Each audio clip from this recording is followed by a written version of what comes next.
नमस्कार। Cross Check news में आपका स्वागत है। मैं गायत्री लाई हूँ अनुभव का कमाल। क्रॉस चेक न्यूज बेमिसाल। हमारे कार्यक्रम जनता की बात, जनता के साथ में।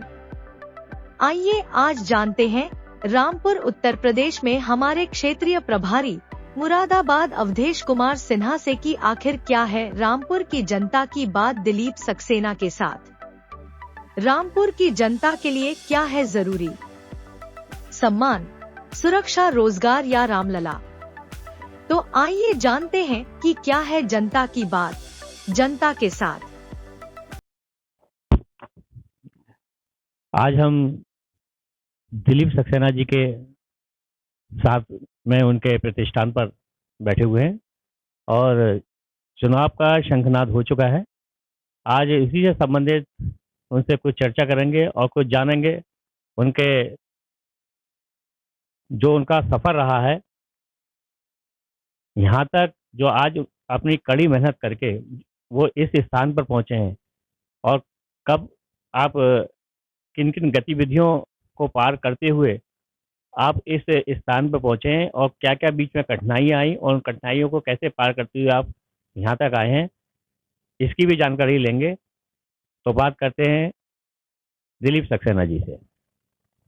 दिलीप सक्सेना जी, आपका स्वागत है क्रॉस चेक न्यूज में। दिलीप जी, चुनावी शंखनाद हो चुका है।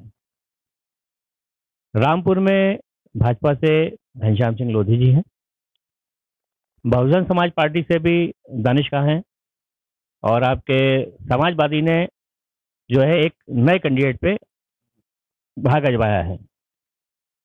जबकि जो हमारे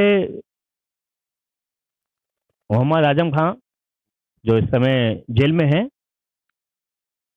वो चाहते थे कि उनके किसी कैंडिडेट को टिकट मिले। आसिम रजा को उन्होंने सोचा था लेकिन वो नहीं हो पाया।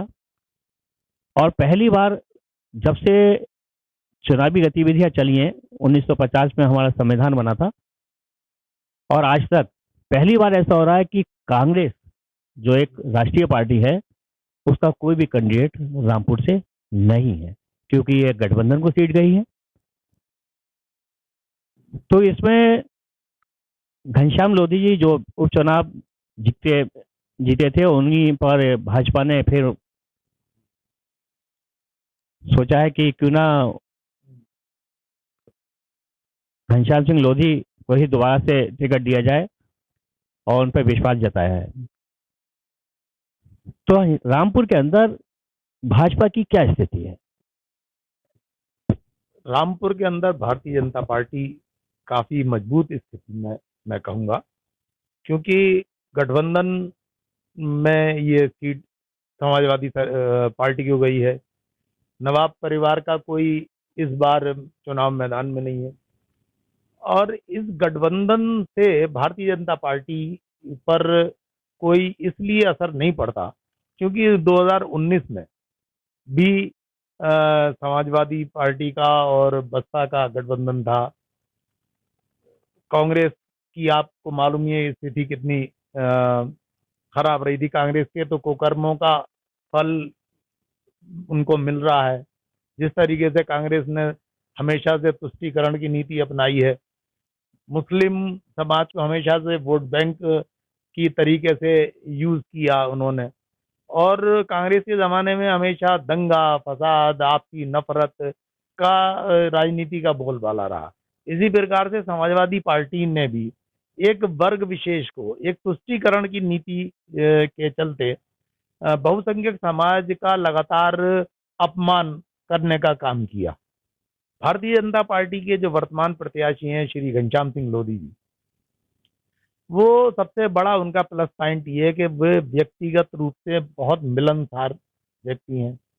भारतीय जनता पार्टी के युवा मोर्चा में वो जिला अध्यक्ष रहे, पुराने कार्यकर्ता हैं और उनका समाज के विभिन्न वर्गों में तब एक व्यक्तिगत, क्योंकि लोकल व्यक्ति हैं वो, उनका व्यक्तिगत संपर्क बहुत ज्यादा मजबूत है। ये नहीं कि कोई बाहर से आया और उसको अपनी जमीन तैयार करनी पड़ रही है। श्री घनश्याम सिंह लोधी जी की का पूरा राजनीतिक जीवन ही रामपुर में बीता है। उनका हर एक से व्यक्तिगत और पारिवारिक संबंध है।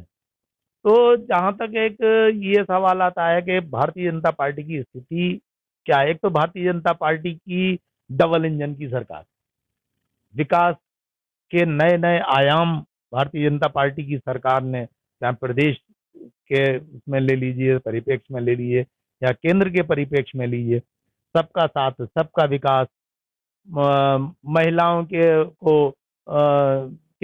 लिए अपने गैस के सिलेंडर का जनधन खाते खुलना, और आपका शौचालय बनना, जो बेसिक चीजें जो कांग्रेस के जमाने में जिन्होंने उसकी कल्पना ही नहीं की थी कि इस चीज की जरूरत एक आम आदमी को, एक गरीब तबके को जरूरत है, उसकी आवश्यकताओं को कांग्रेस सरकारों ने या अन्य सरकारों ने बिल्कुल नजरअंदाज कर दिया था।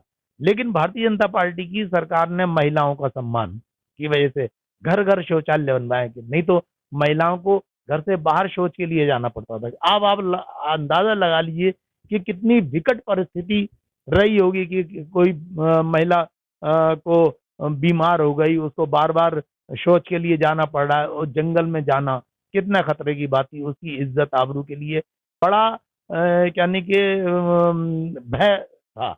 ये भारतीय जनता पार्टी ने सोचा। लेकिन विपक्ष कहता है कि युवाओं के विषय में, युवाओं के बारे में आपकी पार्टी जो है बिल्कुल विचार नहीं कर रही है, क्योंकि बहुत संख्या में युवा बेरोजगार फिर रहा है। उसके विषय में क्या कहना चाहिए?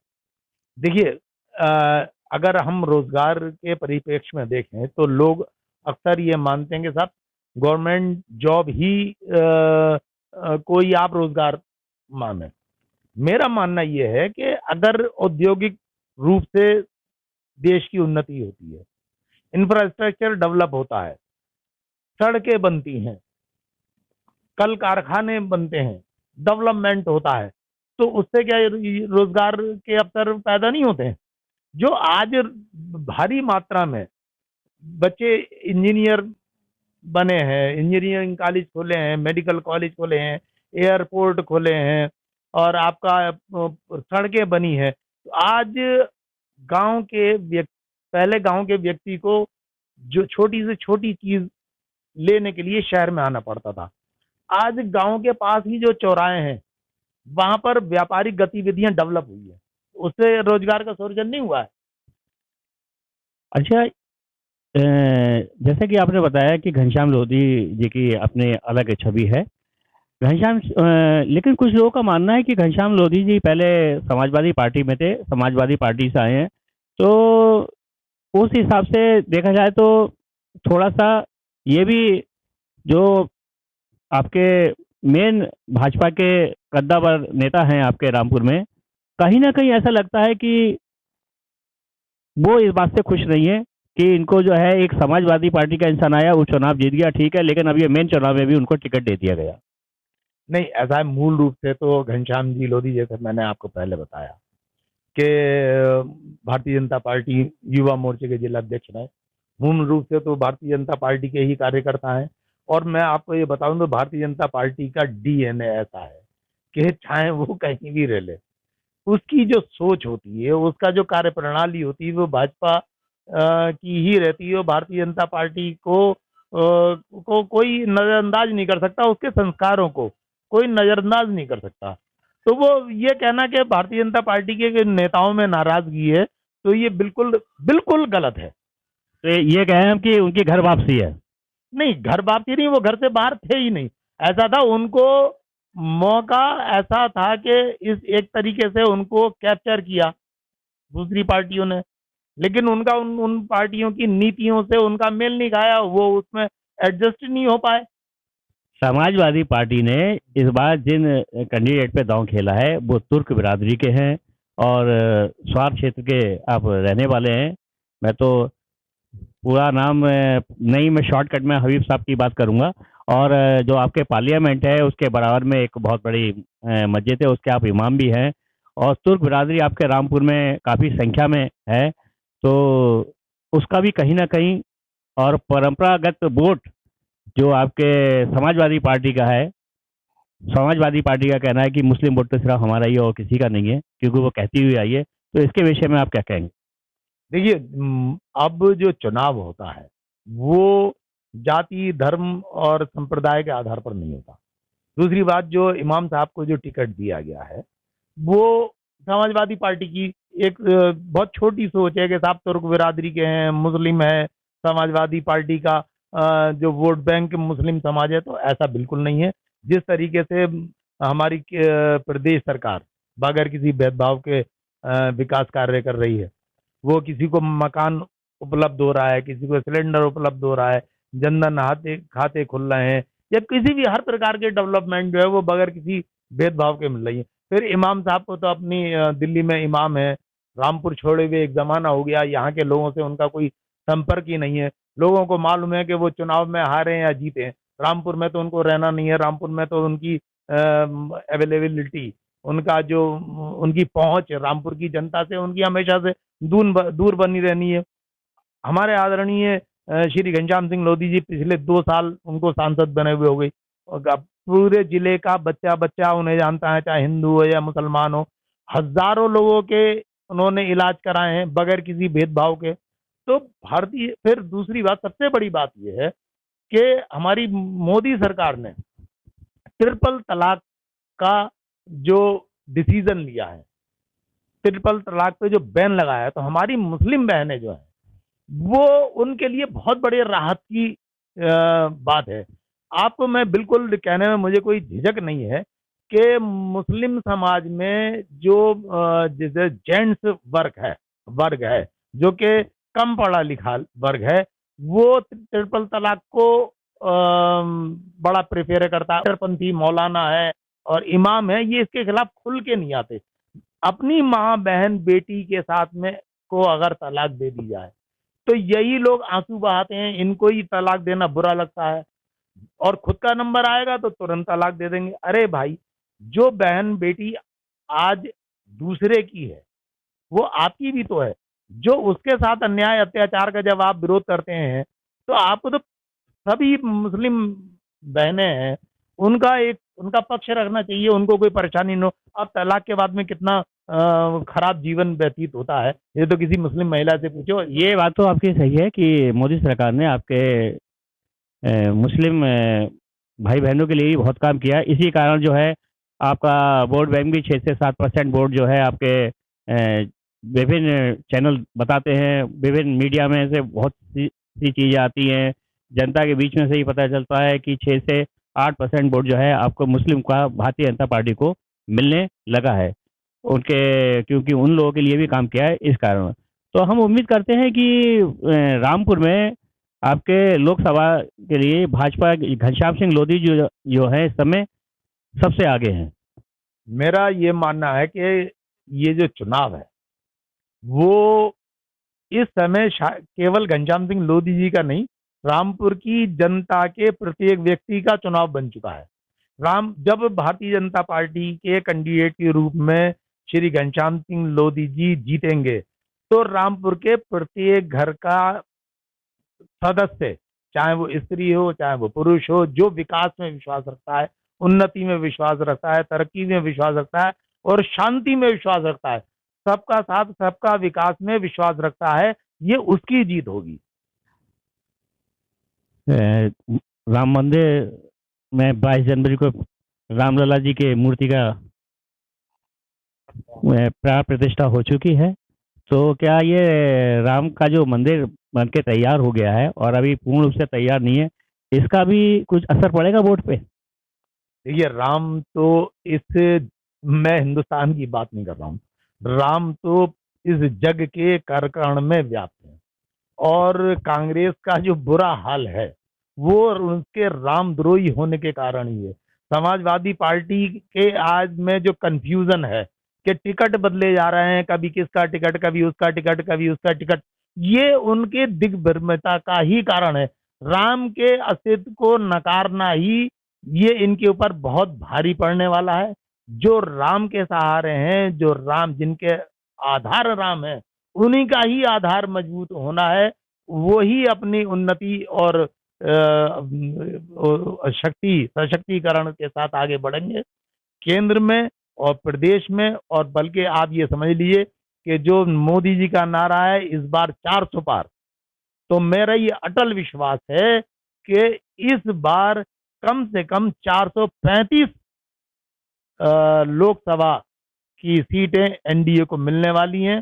हम पूर्ण बहुमत में और 2/3 मेजोरिटी के साथ भारतीय जनता पार्टी और एनडीए के घटक दल सब मिलकर सरकार बनाएंगे, और जो रामद्रोही हैं वो अपने कुकृत्यों का, अपने रामद्रोही जो उनके कार्य हैं उसकी वो दंड तो उनको भुगतना ही है। उत्तर प्रदेश के रामपुर शहर में हैं आप, तो मैं उत्तर प्रदेश में आप कितनी सीटों की बात करते हैं? उत्तर प्रदेश में आप कितनी सीटें ले रहे हैं? 80 की 80 पूरी, कोई दो राय नहीं है कि हम कोई भी सीट लूज करने जा रहे हैं। देखिए, रामपुर समाजवादी का गढ़ हुआ करता था, रामपुर में हम सीट 100% जीतने जा रहे हैं। पड़ोस में मुरादाबाद है, वहां वहां कंफ्यूजन में है समाजवादी पार्टी, कभी किसी का टिकट बदल रहा है, कोई कोई आ रहा है, वहां कंफ्यूजन में। तो विपक्ष में तो बस नाम के लिए लड़ रहे हैं, वो आपस में इतने कंफ्यूज हैं, उनकी ना नीति है ना नियत है, और इसीलिए उनकी नियति खराब होने वाली है। दिलीप जी, आप जैसा कि मैंने सुना है कि आप स्टूडेंट लाइफ से ही, स्टूडेंट लाइफ में भी एक उम्र होती है 13-14 साल की, तभी से आप स्वयंसेवक के रूप में संघ में, और उसके बाद फिर धीरे धीरे आपने राजनीति में पदार्पण किया। तो ये एकदम मन में कैसे भाव पैदा हुए कि मैं इस क्षेत्र में मुझे जाना चाहिए? आपका संपूर्ण समर्पण राष्ट्र के प्रति होगा, और जब राष्ट्र मजबूत होगा तो इस देश का बच्चा बच्चा मजबूत होगा, शक्तिशाली होगा। तो कुल मिलाकर के हम अपने लिए तो काम कर रहे हैं, राष्ट्र हमारे भारत जो है, हमारी भारत भूमि जो है, उसके लिए हम काम कर रहे हैं। ये हमारे लिए गौरव की बात है, हमारा जो सनातन परंपरा है उसके लिए हम काम कर रहे हैं। तो किसी भी व्यक्ति के लिए बड़े गौरव की बात होती है कि अपनी मातृभूमि के लिए कार्य करें। तो इसका मतलब मैं ये समझूं कि इस भाव के साथ आप स्वयंसेवक के रूप में आपने कार्य किया, उसके बाद फिर धीरे धीरे राजनीति में अपने पदार्पण किया, और जैसा कि मैंने लोगों के बीच से पाया कि आपकी बायोग्राफी जब मैं निकाली तो मैंने पाया कि आपने बहुत कठिन परिश्रम किए हैं, और बहुत कठिन परिश्रम करने के उपरांत ही आज आप इस स्थान पर बैठे हुए हैं, जो एक सम्मानजनक स्थिति में आज मैं कहूँगा आप हैं। इसके विषय में क्या कहें? देखिए, आदमी को हमेशा पॉजिटिव सोचना चाहिए, सकारात्मक व्यक्ति की सोच से आदमी काम करे, तो कोई कारण नहीं है कि आदमी उन्नति ना करे। क्योंकि अगर आप जिस तरीके की आप सोच पालेंगे तो उसी तरीके की परिस्थितियां आपके इर्द गिर्द इकट्ठी होने लगती हैं। तो आप ईमानदारी से मेहनत कीजिए, पॉजिटिव रहिए, किसी के साथ में छल और बेईमानी की भावना मत रखिए। कोई एक उन्नति का कोई शॉर्टकट नहीं होता। बिल्कुल ये मान के चलिए, जो लोग मेरी बात सुनेंगे, मैं उनको ये संदेश देना चाहता हूँ कि मजबूती से अगर उन्नति करना है तो आप डट के मेहनत करिए, ईमानदारी से काम करिए, आपकी उन्नति को कोई नहीं रोक सकता। सकारात्मक भाव रखिए, ईश्वर के प्रति आस्था रखिए, और उन्नति का कोई शॉर्टकट नहीं हो सकता कि आप इसका ले लें, उसका ले लें, उसका छीन लें। ये सारी चीजें, दुर्भावनाएं जो हैं, वो व्यक्ति को गहरे गड्ढे में ढकेल देती हैं। केवल मेहनत और ईमानदारी आपकी उन्नति का मूल मंत्र है। पहला चरण में आपका रामपुर का चुनाव है 19 अप्रैल, तो आप रामपुर की जनता से कोई लिए क्या कहना चाहेंगे जिससे कि अधिक से अधिक रूप में जनता जो बाहर निकले और मतदान में भाग ले, तो उसके लिए क्या संदेश देना चाहेंगे? देखिए, सबसे पहले मैं जनता से यही कहना चाहूंगा कि शांति, सुरक्षा और विकास के लिए आप जाति पाति, धर्म, संप्रदाय, व्यक्तिगत लालच को भूल करके आप अपने परिवार, अपने मोहल्ले, अपने गांव, अपने प्रदेश और अपनी देश की उन्नति के लिए वोट देने के लिए निकलें। और ये सारी चीजें केवल और केवल भारतीय जनता पार्टी की सरकारें ही दे सकती हैं। भारतीय जनता पार्टी की सरकारों में आपने देखा है कि किस तरीके से पूरे उत्तर प्रदेश में जहां जहां भारतीय जनता पार्टी की सरकारें हैं कि वहां पर किस तरीके से गुंडा और बदमाश तत्वों पर अंकुश लगा है। आज उत्तर प्रदेश में कोई भी बदमाशी करने की हिम्मत नहीं कर सकता। अगर आज यहाँ बदमाशी करेगा, अगले चौराहे पर उसको पुलिस पकड़ के उसको उठा के बंद कर देगी या उसको हाथ के हाथ दंड भी दिया जाता है। अभी बदायूं में कांड हुआ, बच्चे का गला काट दिया एक हिंसक दरिंदे ने, पुलिस के हत्या आया, उसने पुलिस के ऊपर वार किया, तुरंत पुलिस ने उसके मौत के घाट उतार दिया। विकास दुबे ने हमला किया, विकास दुबे को मार दिया गया। अतीक अहमद का एक आतंक का साम्राज्य था पूरे पूर्वांचल पर, उनका किस तरीके से अंत हुआ। आज उत्तर प्रदेश के अंदर कोई बदमाशी गुंडागर्दी करने की हिम्मत नहीं कर सकता। अगर जनता को संरक्षा, सुरक्षा और विकास चाहिए तो अपने परिवार की, अपने देश, अपने गांव, अपने मोहल्ले के उन्नति के लिए, अपनी व्यक्तिगत उन्नति के लिए घर से निकलें, वोट डालें, अपने आप को मजबूत करें, अपने देश को मजबूत करें। तो धन्यवाद दिलीप जी। आज हम कराची चेक न्यूज की तरफ से मैं अवधेश कुमार सिन्हा। आपका दिन शुभ हो। देखते रहिए Cross Check News. Cross Check News से जुड़ने के लिए डिस्क्रिप्शन बॉक्स में दिए गए लिंक पर क्लिक करें। क्रॉस चेक न्यूज को लाइक और सब्सक्राइब करना न भूलें। मैं गायत्री अब आपसे लेती हूँ विदा। धन्यवाद। देखते रहिए क्रॉस चेक न्यूज। व्यापार के समाचार जो बदल दे व्यापार की रफ्तार। अनुभव का कमाल, क्रॉस चेक न्यूज बेमिसाल।